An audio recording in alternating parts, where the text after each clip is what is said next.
Here we know x plus 1 by x is equal to 6. Find the value of the following for this question. Now x plus 1 by x whole square is equal to 6 square. Now we have a plus b, x square plus 1 by x square plus 2ab is equal to 36, or x square plus 1 by x square cot is equal to 36 minus 2 is equal to 34. Answer. Now B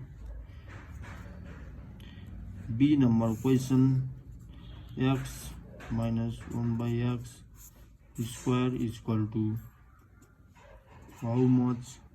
Here the question is x plus 1 plus x is equal to 6. So we have to find what is the value for this question.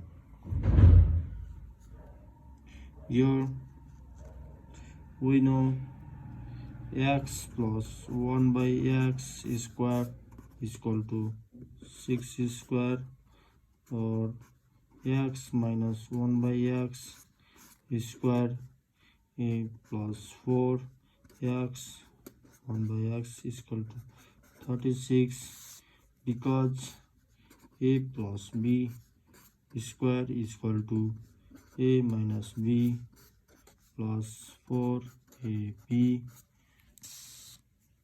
So x minus 1 by x square is equal to 32.